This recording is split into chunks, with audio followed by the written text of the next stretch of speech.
This video sponsored by SBO, School of Business Organization. நீங்கள் வீட்டில் இருந்தபடியே பணத்தை சம்பாதிக்கணும்னு நினச்சிங்கன்னா இதுதான் உங்களுக்கான பெஸ்ட் பிளாட்ஃபார்ம். நீங்கள் வீட்டில் இருந்தபடியே ஜஸ்ட் 2 hours ஸ்பெண்ட் பண்ணால் போதும், உங்களால் டெய்லி 300 வரைக்கும் ஏர்ன் பண்ண முடியும். கண்டென்ட் ஷேரிங், கண்டென்ட் பப்ளிஷ், இதுதான் உங்களுக்கான ஒர்க்கே. சோஷியல் மீடியாவை யூஸ் பண்ணி எப்படியெல்லாம் ஏர்ன் பண்ணலாம், அதுதான். ஜஸ்ட் 2 hours ஸ்பெண்ட் பண்ணால் போதும், நீங்கள் டெய்லி 300 வரைக்குமே ஏர்ன் பண்ணலாம். ஸோ SBOக்கான மோர் டீட்டெயில்ஸ் தெரிஞ்சுக்கணும், என்னோட டிஸ்கிரிப்ஷன் செக் பண்ணி பாருங்கள், ரொம்பவே உங்களுக்கு யூஸ்ஃபுல்லாக இருக்கும். இந்த ஜாபை பற்றி மோர் டீட்டெயில்ஸ் தெரிஞ்சுக்கணும்னா உங்களோட நேம் அண்ட் குவாலிஃபிகேஷனை கீழே கொடுத்துருக்க நம்பரில் நீங்கள் வாட்ஸ்அப் பண்ணுங்கள். ஸ்கிப் பண்ணாதீங்க, பெரிய தப்பு. தினம் 300 ரூபாய் சம்பாதிக்க அரிய வாய்ப்பு. இன்ஸ்டாகிராம், ஃபேஸ்புக் பயன்படுத்த தெரிந்தால் போதும், content post and content publishing மூலமா தினம் 300 ரூபாய் சம்பாதிக்கலாம். இந்த வேலை செய்ய 5 நிமிடம் போதும். Work training support, group communication support, all language customer live chat support, முக்கியமா சொந்தமா ஒரு பிசினஸ் ஸ்டார்ட் பண்ற அளவுக்கு உங்களால கற்றுக்கொள்ள முடியும், சம்பாதிக்க முடியும். இந்த வேலை வாய்ப்பு வழங்குவது 5 வருடத்துக்கு மேல ரன் ஆகிட்டு இருக்க நம்ம தமிழ்நாட்டு company school of business organisation private limited. மேலும் விவரங்களுக்கு டிஸ்கிரிப்ஷன்ல கொடுத்திருக்க நம்பருக்கு வாட்ஸ்அப் பண்ணுங்க. Hello friends, welcome back to my channel. இன்றைக்கி நம்ம இந்த வீடியோவில் இதை பற்றி பார்க்க போகிறோம்னா ஒரு குட்டி ஸ்டோரியை தான் பார்க்க போகிறோம். இந்த ஸ்டோரி வந்து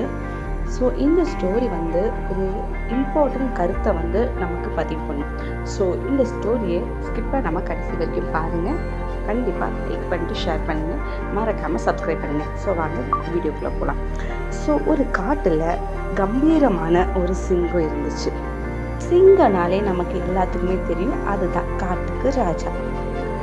அந்த சிங்கம் ஒரு நாள் நடந்து கம்பீரமாக போயிட்டு இருக்கும்போது வேட்டைக்காரங்க விழிச்சிருக்க வலையில அந்த சிங்கம் மாட்டிக்கிச்சு. மாட்டிக்கிட்ட சிங்கம் அப்படி இப்படின்னு புரண்டு வெளியே வர பார்க்குது. ஆனால் அந்த வலை ரொம்பவே டைட் ஆயிடுச்சு. இதுக்கப்புறம் சிங்கனால வெளியே வர முடியல. அந்த சமயம் அங்கிருந்து ஒரு எலி வந்துட்டு இருந்துச்சு. சிங்கத்தை பார்த்தோன்னே, சிங்கராஜா உங்களுக்கு என்ன ஆச்சு, உங்களுக்கு என்னோட உதவி ஏதாவது தேவையா அப்படின்ட்டு கேட்டுச்சு. அப்போ சிங்கம் அவரோட கரத்த குரலால, நீ எல்லாம் எனக்கு என்ன ஹெல்ப் பண்ண போற, நீ ஏன் இத்லூண்டு இருக்கிற, நீ எனக்கு என்ன பண்ண போற, நான் இந்த காட்டுக்கே ராஜா, நீ ஒரு சின்ன சுண்டெலி, நீ என்ன போய் ஹெல்ப் பண்ண போறன்னு சொல்லிட்டு ஒரு மாதிரி ஏளனமா பேசிச்சு. அந்த சுண்டெலி சிரிச்சுக்கிட்டே, இருங்க என்னோட பவர் உங்களுக்கு காட்டுறேன்னு சொல்லிட்டு அந்த வலைய தம் பற்களால கடிச்சு அந்த வலைய இழக்க ஆரம்பிச்சிச்சு. ஃபைனலா அந்த எலினால சிங்கம் வெளியும் வந்துச்சு. வெளியே வந்த சிங்கம் உடனடியா அந்த எலியை பார்த்து, உன்னாலதான் நான் இன்னைக்கு வெளியே வந்தேன். நான் எவ்வளோ பெரிய காட்டு ராஜாவாக இருந்தாலும் எனக்குன்னு உதவி செய்ய என்னாலேயே முடியல. ஆனால் நான் உன்னை ஏளனமாக பார்த்து உன்னாலலாம் என்ன பண்ண முடியும் அப்படின்ட்டு உன்கிட்ட சொன்னேன். பட் நீ அதை வந்து பொருட்படுத்தாமல் என்னால் முடியும் அப்படின்ட்டு துணிஞ்சு செஞ்சேன். அப்போ தான் அந்த சிங்கத்துக்கு புரிஞ்சிச்சு, ஒருத்தரோட உருவத்தையோ பார்த்துட்டு அவங்களோட மதிப்பை மதிப்பிடக்கூடாது அப்படின்ட்டு. சிங்கம் தன்னை அந்த வலையிலேருந்து காப்பாற்றிய எலிக்கு நன்றி சொல்லிடுச்சு. அன்னிலேருந்து சிங்கமும் அந்த எலியும் ரொம்பவே பெஸ்ட் ஃப்ரெண்டாக மாறிட்டாங்க. இந்த கதையிலேருந்து நம்ம தெரிஞ்சுக்க வேண்டிய ஒரு விஷயம் என்னன்னா, நம்ம யாரையும் குறைச்சி மதிப்பிடவே கூடாது. எவ்வளோ சிறியவன் ஆனாலும் அவனால் பெரிய உதவி கூட நமக்கு செய்ய முடியும். நம்மளும் நம்ம லைஃப்பில் நிறைய பேர் கடந்து வந்திருப்போம். நம்மளாம் நினச்சிருப்போம், இவனால் நமக்கு என்ன யூஸ் ஆக போகுது, இவன் போய் என்ன பண்ணிட போகிறான்ட்டு.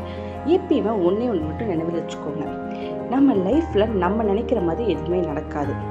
கடவுள் யாரை உயர்த்தணும் யாரை தாழ்த்தணும்னு அவங்களுக்கு தெரியும். இன்னைக்கு நம்ம மேலே இருந்தால் நாளைக்கு நம்ம கீழேயும் விழலாம்.